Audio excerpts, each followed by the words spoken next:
Like et abonne-toi à notre chaîne YouTube, où cette araignée grimpera sur ta tête pendant ton sommeil. Il est terriblement triste que certains animaux disparaissent et que de plus en plus d'espèces disparaissent chaque semaine. C'est super déprimant et super mauvais pour l'environnement d'avoir dit que certains animaux soient si effrayants, si terrifiants, que aussi horrible que cela puisse paraître, c'est en fait une bonne chose pour nous, les humains, qu'ils aient disparu. Ce sont des animaux cauchemardesques.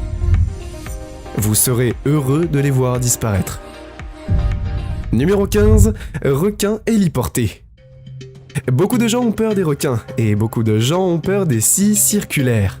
Ce qui est un peu juste car les deux peuvent faire pas mal de dégâts. Ce que Mère Nature a fait de bien, c'est de les combiner tous les deux. Nous sommes heureux que cette combinaison n'existe plus. Le requin héliporteur, comme on le connaissait autrefois, était un poisson holocéphale, qui avait des tourbillons de dents. Les dents ont été mises en place, mais il y a toutes les raisons de croire qu'elles pourraient causer de sérieux dégâts.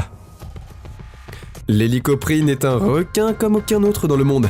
Ce type de requin existait il y a environ 290 millions d'années, en Amérique du Nord, Europe de l'Est, Asie et Australie. Alors, il n'y a pas trop de fossiles complets disponibles pour peindre une image précise de ce requin. Il y a assez de données pour peindre, combien calcidé il serait spécifiquement. Par exemple, une dent trouvée dans l'Idaho appartenant à un hélicoptère mesurait 18 pouces de long. Ce qui signifie que son propriétaire aurait au moins fait 33 pieds de long.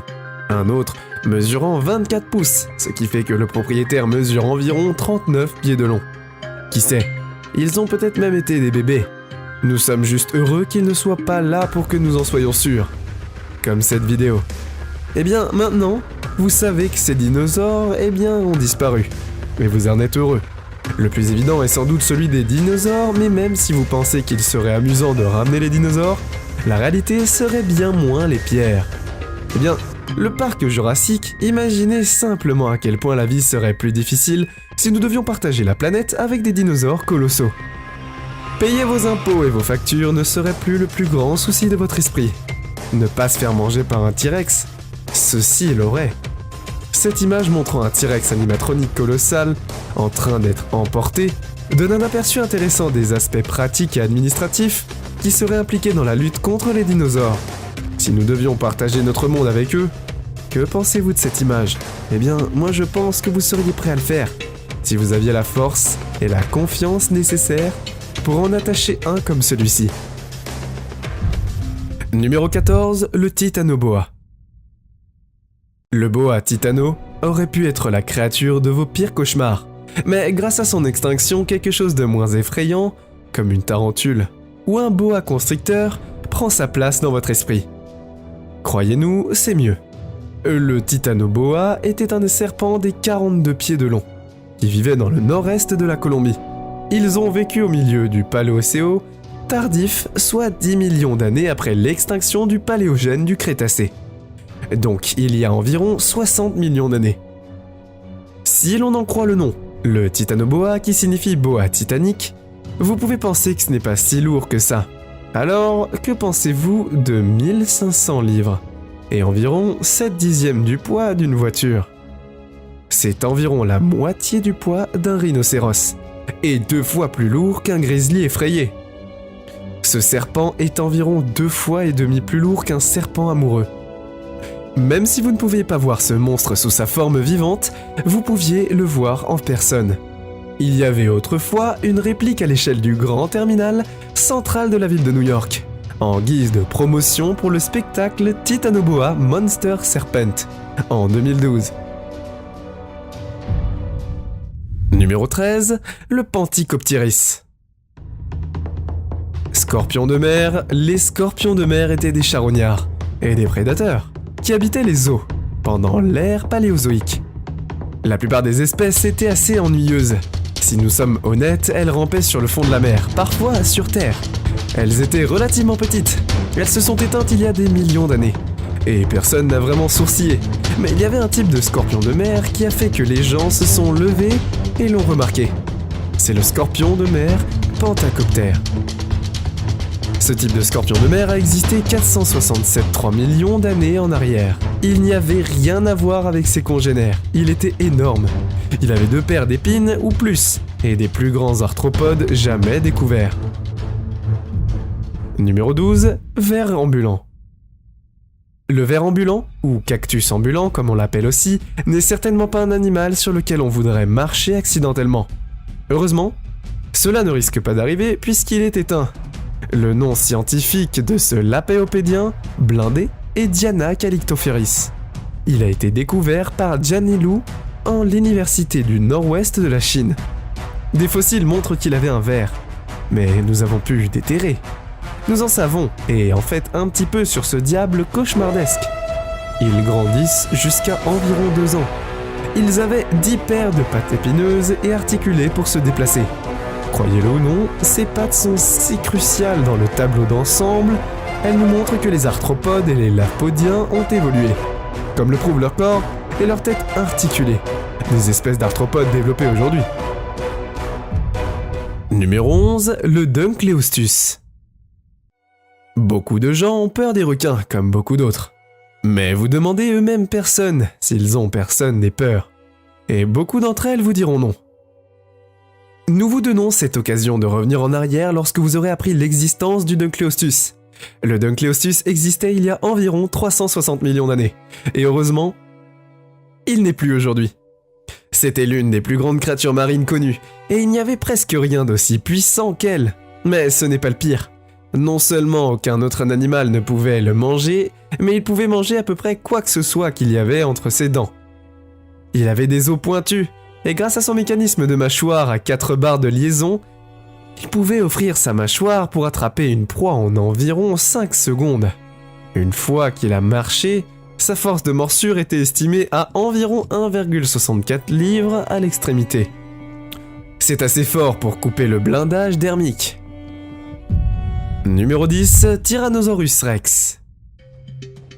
Demandez à n'importe quel enfant quel est son dinosaure préféré. Et 9 sur 10 répondront que c'est le T-Rex. D'accord, nous n'avons pas encore fait le calcul, mais nous ne pouvons pas être trop loin, n'est-ce pas ?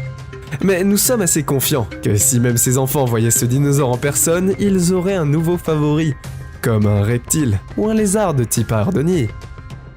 Le T-Rex était le plus grand des dinosaures carnivores à avoir jamais vécu.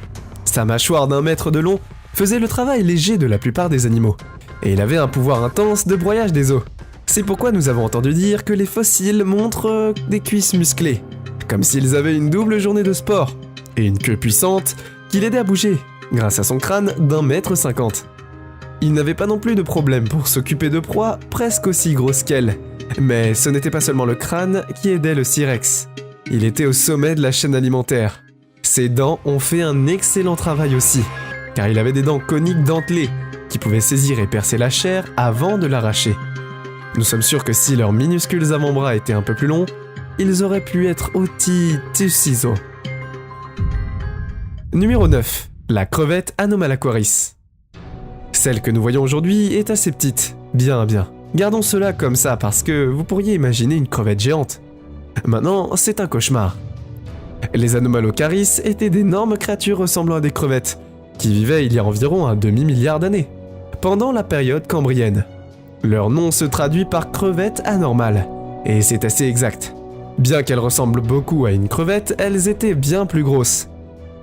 En fait, les experts pensent qu'elles ont peut-être grandi jusqu'à environ 3 ans. Imaginez que vous essayez de faire tenir dans votre verre à cocktail des crevettes qui ont 11 paires de rabats flexibles sur leur corps, qui les aident à se propulser dans l'eau. Ces rabats sont inclinés vers le bas et agissent comme une sorte de nageoire pour les aider à nager. Comme une bouche, appelée cône orale, et 2 appendices géants sur le devant de leur visage. Étant donné leur taille, on ne peut qu'imaginer leur régime alimentaire. Ils étaient certainement des prédateurs et se nourrissaient d'organismes à corps mou. Cependant, il y a quelques indices qui suggèrent qu'ils ont peut-être même testé le goût. Numéro 8, l'ours géant à face courte. Les scientifiques ne sont pas très originaux lorsqu'ils nomment de nouveaux animaux. Ils se disent « Je sais, appelons-le un ours géant à face courte ». C'est ce dont nous avons ici, un ours géant à face courte. Ours à face blanche. Cette ours vivait dans toute l'Amérique du Nord au Pléistocène. Elle est considérée comme le plus grand carnivore terrestre de l'époque. Cependant, des études plus récentes montrent que cet ours pourrait avoir été omnivore, profitant de n'importe quelle source de nourriture qu'il pouvait trouver. En fonction de l'endroit où il vivait, la taille de ces ours, décrits comme géants, différait en fait beaucoup. C'est pourquoi les scientifiques posent maintenant à penser qu'il y avait plusieurs espèces différentes dans la même famille d'ours. Les mâles et les femelles pourraient mesurer jusqu'à 3 mètres de haut en se tenant sur leurs pattes arrière, et environ 1,5 mètres sur leurs épaules. Les femelles pesaient entre 1,5 et 2,5 kg, alors que les mâles pouvaient peser jusqu'à plus de 2,5 kg, soit le poids de 2 pianos à queue. Tout en ayant une alimentation variée, ils vivaient également sur tout plein de petits territoires. Vous pouvez les trouver dans les prairies, les petites forêts, la toundra et presque partout. Numéro 7. Méga Piranha. Il y a 8 à 10 millions d'années, le monde se réjouissait de l'extinction du méga piranha et les océans sont soudainement devenus un endroit beaucoup plus sûr, et la plupart des gens savent aujourd'hui à quel point un piranha ordinaire est terrifiant. Leur petite créature fougueuse est horrible, pour que vous puissiez imaginer seulement qu'est-ce que ce sera un poisson avec un poissi. Rien de bon, c'est sûr. Le méga piranha vivait à la fin de la scène Maya et avait un oiseau de plus de 22 livres et 28 pouces, avec une attitude très méchante. Il avait des doubles rangées de dents en zigzag et une force de morsure de plus. Et s'il existait encore aujourd'hui, vous ne pourriez jamais nager en toute sécurité dans les mêmes plans d'eau que si vous avez vraiment le croire. En tout cas, sachez que ceci est le méga piranha. Il faisait partie de la Pérée et de la terreur préhistorique. Le monstre des rivières, l'émission animateur, ils ont parlé de la capacité du rapport au piranha des temps modernes. Et tout cela était comparé de la craie et du fromage. Le piranha des temps modernes n'est qu'une fraction de la taille de son parent préhistorique. Nous sommes très heureux que ce poisson ne soit plus là. Numéro 6. Le Gigantopithecus. Si vous aviez généralement très peur des grands animaux, qu'ils soient nuisibles ou non, vous allez peut-être pousser un soupir de soulagement en apprenant l'existence du Gigantopithecus. Ce genre de singe était peut-être assez grand, mais il est éteint. Il n'y a donc aucune chance d'en rencontrer un pendant que vous faites vos courses. Le Gigantopithecus a existé du début au milieu du Pléistocène, dans le sud de la Chine. On pensait initialement qu'ils étaient issus de la lignée humaine, mais des recherches plus approfondies sur cette créature de 660 livres ont montré qu'il était probablement plus en accord avec la famille des orang-outans. Eh bien, les scientifiques pensent qu'ils ont grandi jusqu'à une taille de 9 à 12 pieds, et qu'ils étaient des herbivores généralistes. Cela signifie qu'ils avaient leurs mandibules et leurs molaires pour broyer et couper les plantes coriaces. Leurs dents avaient même un émail ultra épais, qui les rendait adaptés aux racines, aux tubercules, aux tiges et aux gros fruits de la famille, étant donné la taille du Gigantopithèque. Ils pouvaient probablement très bien se défendre contre les prédateurs. Cependant, ils n'étaient pas à la hauteur du changement climatique. Numéro 5. Le stétocanthe. De toutes les espèces de requins, cet écanthe était mort n'est pas exactement la plus remarquable. Il a vécu à la fin de l'ère carbonifère et s'est éteint il y a environ 298,9 millions d'années. Il n'a également grandi que jusqu'à environ 2 ans. Il ne fait donc pas exactement 1 mètre de long. Ce qui veut dire que ce requin n'était pas une menace, mais c'était ce qui lui manquait en taille. Il le compensait très bien, car il était le petit frère agaçant de la famille des requins. Il semblait que chaque caractéristique de son corps était là juste pour ennuyer les autres animaux. La colonne vertébrale, ou la planche à repasser, est comme une épine sur le dos du mâle. Il servait à le fixer pour l'estomac des grands animaux marins, et même pour effrayer les prédateurs. Il avait aussi un fouet à nageoire pectorale, qui aurait été utilisé lors de l'accouplement. Et n'oublions pas les dents. Ces requins avaient des dents individuelles dans les mondes dentés. Ils utilisaient pour manger les brachiopodes et les petits oiseaux en même temps des requins. Le stétocanthe n'était pas au sommet de la chaîne alimentaire, mais il n'était certainement pas du tout en bas. Numéro 4. Androsarchis. L'Androsarchis n'était pas un animal éteint comme les autres. En fait, il est difficile de déterminer quel est l'animal d'aujourd'hui. Il ressemble à un cheval, un mouton et une chèvre que Mère Nature a pris et agrafé ensemble. Même si on ne s'approche pas à ce quoi les Androsarchis ressemblaient, ils étaient carnivores. et aussi grand que des chevaux et pesait près d'une tonne. D'une certaine manière, ils ressemblaient à des loups, mais ils n'avaient pas de griffes sur leurs pieds rembourrés. Ces bêtes bizarres avaient des sabots avant même qu'ils pouvaient s'en servir pour leur propre repas. Ils étaient également heureux de pouvoir récupérer ce que d'autres animaux avaient trouvé selon les scientifiques. Ils cherchaient également des charognes sur les plages. Ils existaient en Mongolie à la fin de l'Éocène et atteignaient une longueur d'environ 6 mètres et une hauteur de près d'1 mètre. Ce n'étaient certainement pas des animaux que vous voudriez croiser dans une ruelle sombre tout seul. Heureusement, ces mangeurs de viande ont disparu depuis longtemps. Mais ils portent toujours le titre de plus grand carnivore de mammifères terrestres à avoir jamais marché sur la Terre. Numéro 3, le territoire géant. Saviez-vous qu'une douzaine de personnes aux États-Unis ont peur d'être en présence d'oiseaux? Mais si la Magnafence, Argentavis ou la terrasse géante étaient toujours là, nous ferions en sorte de passer à 99. On ne met pas simplement géant au nom d'un animal sans raison. La terrasse géante était un énorme oiseau volant, qui vivait il y a environ 6 millions d'années, à la fin de la période Maya. Heureusement, elle n'existe plus aujourd'hui, et nous n'exagérons pas quand nous disons massive ou énorme. Si vous avez été touché par l'une d'entre elles alors qu'elle était en vol, vous pouvez vous retrouver dans le coma. Elle avait une envergure allant de jusqu'à 30 pieds, et sa surface airaire allait presque 87,3 pieds carrés. Leur taille est assez terrifiante, ils mesuraient jusqu'à 6,6 pieds, et pesaient jusqu'à 171,6 livres. Imaginez que vous rencontriez des gens qui volent dans les airs, et pèsent plus de 170 livres. Ce serait purement terrifiant. Des énormes titans. Numéro 2. Forêt d'oiseaux de terreur. Aujourd'hui, les oiseaux de terreur sont certainement un animal que vous êtes le plus heureux qu'il n'existe pas. Car s'ils existaient, nous passerions beaucoup plus de temps à nous recroqueviller dans nos maisons que nous le faisons déjà en ce moment. Les oiseaux à terreur étaient de grands prédateurs carnivores apex, qui vivaient pendant l'ère Cénozoïque, en Amérique du Sud environ. Il y a 8 millions d'années, ces oiseaux pouvaient mesurer jusqu'à 3 mètres de haut, et ils partageaient leur temps entre l'Amérique du Nord et l'Amérique du Sud, en fonction de leurs habitudes migratoires. Cependant, lorsque les humains sont arrivés, il n'a pas fallu longtemps pour qu'ils disparaissent. Ils sont plus rapides et plus incroyablement puissants que ce que vous n'avez jamais vu. Et une fois que vous avez été frappé au visage, eh bien c'est la fin du jeu pour vous, vous n'en avez plus. Mais bien qu'ils soient visiblement forts, ils sont également rapides, et peuvent courir à près de 30 miles par heure.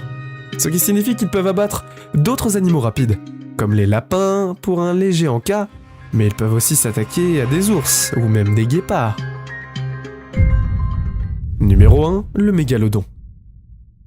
Personne ne sera surpris d'apprendre que le mégalodon est l'un des animaux les plus cauchemardesques que nous sommes heureux qu'il ait disparu. Nous n'aimons pas tous les requins que nous avons maintenant. Il est donc tout à fait normal que nous n'aimons pas le plus grand des requins disparus, encore plus effrayant que ceux d'aujourd'hui. Le mégalodon a vécu il y a environ 20 millions d'années, et s'est éteint il y a environ 3 ans. Il y a 6 millions d'années. Il était si vicieux et méchant qu'il dominait les océans jusqu'à sa mort. Ils ont grandi jusqu'à environ 59 pieds de long, et avec des mâchoires si puissantes qu'elles avaient des forces de morsure d'environ 40 000. Les scientifiques considèrent toujours le mégalodon comme l'un des prédateurs les plus puissants et les plus grands qui ait jamais vécu. Il s'attaquait aux baleines, aux tortues de mer, aux phoques et perçait leurs cavités thoraciques pour percer leurs poumons et leur cœur. Comme vous pouvez l'imaginer, ce ne serait pas une expérience agréable d'avoir ces requins avec une construction similaire à celle du grand requin blanc, mais avec une mâchoire plus large et plus émoussée. Leur nageoire était également très similaire, mais plus épaisse. Si le mégalodon était encore vivant aujourd'hui, vous ne pourriez pas y échapper. Il vivait en Europe, Afrique, Australie et les Amériques. Je suis très content qu'il ne soit plus là et je pense que vous aussi.